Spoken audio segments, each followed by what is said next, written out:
2,000 years later. Wabarakatuh. Perkenalkan, nama saya Abdul Kertasi. NIM saya C1K023110. Judul makalah saya ini fungsi Pancasila dalam globalisasi. Selanjutnya kita harus tahu globalisasi itu apa, Pancasila itu apa. Globalisasi adalah proses integrasi antara berbagai negara, budaya, dan ekonomi di dunia yang didorong oleh perkembangan teknologi, komunikasi, dan transportasi.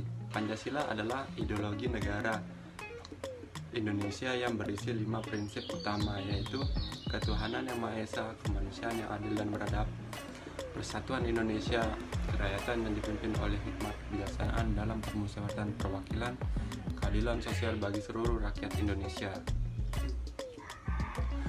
Pancasila memiliki fungsi penting dalam menghadapi globalisasi, yaitu sebagai berikut.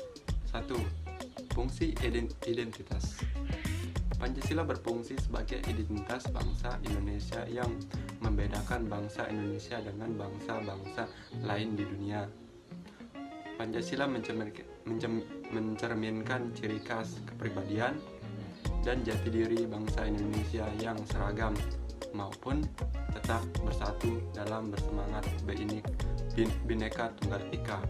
Pancasila juga mengajukan bahwa bangsa Indonesia adalah bangsa yang berketuhanan, keadaan demokratis, dan berkeadilan. 2. Fungsi integrasi.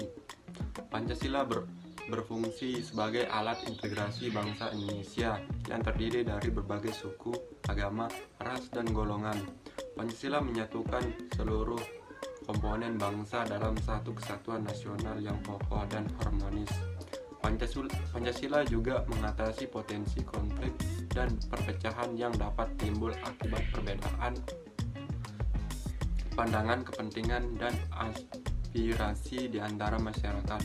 Pancasila menegaskan bahwa persatuan dan kesatuan bangsa adalah harga mati yang harus dijaga dan dipertahankan. 3. Fungsi normatif.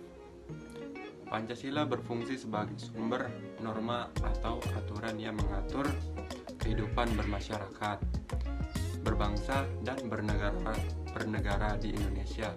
Pancasila menjadi dasar hukum politik, ekonomi, sosial, budaya, dan pertahanan keamanan negara. Pancasila juga menjadi pedoman moral dan etika berbagi seluruh warga negara dan menjalankan hak dan kewajiban mereka sebagai warga negara. Pancasila menjamin bahwa setiap kebijakan dan tindakan pemerintah maupun masyarakat harus sesuai dengan nilai-nilai Pancasila. Fungsi dinamis. Pancasila berfungsi sebagai alat dinamis yang mampu menyesuaikan diri dengan perkembangan zaman dan tantangan globalisasi. Pancasila tidak bersifat kaku atau statis, tetapi fleksibel dan responsif terhadap perubahan lingkungan. Pancasila mendorong bangsa Indonesia untuk terus berkembang dan maju, meningkatkan nilai-nilai dasarnya. Pancasila juga mendorong bangsa Indonesia untuk terbuka terhadap kemajuan ilmu pengetahuan dan teknologi serta kerjasama internasional yang bermanfaat bagi kesejahteraan rakyat. Peran penting Pancasila untuk masa depan Indonesia dalam era globalisasi. Sejak kapan era globalisasi dimulai? Globalisasi sebenarnya sudah terjadi pada abad ke-15 Masehi, saat bangsa Eropa melakukan penjajahan besar-besaran dengan berlayar memengaruhi samudra di era sekarang. Globalisasi menjadi lebih cepat. Ini karena kemajuan teknologi hampir di semua bidang mendukung hal tersebut.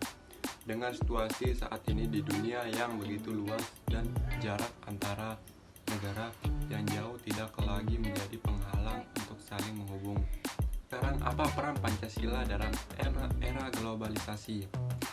Pancasila sangat diperlukan pada masa globalisasi ini sebagai fitur untuk memilih budaya yang dapat diterima dan bermanfaat bagi bangsa dan negara Indonesia. Selain itu, Pancasila juga berperan sebagai alat untuk menjaga eksistensi kepribadian bangsa Indonesia, karena di era globalisasi ini batasan-batasan antara negara seakan tidak terlihat, sehingga kebudayaan luar serta informasi-informasi berita internasional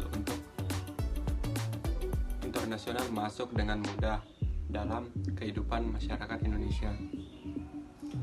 Lalu, seperti apa contoh Pancasila sebagai penyaring dalam era globalisasi? Banyak dampak negatif yang masuk ke Indonesia, lalu mengurus nilai-nilai asli bangsa Indonesia. Sebagai contoh, globalisasi ini telah mempengaruhi salah satu aspek budaya kita, yaitu gotong royong. Globalisasi membawa Indonesia pada masyarakat menjadi lebih individualis. Padahal selama ini gotong royong merupakan konsep yang dijunjung tinggi oleh para pendukung kita melalui sila keempat. Mungkin itu aja yang bisa saya sampaikan. Kurang lebihnya mohon maaf bila ada kesalahan atau salah kata. Saya memundurkan diri. Assalamualaikum warahmatullahi wabarakatuh.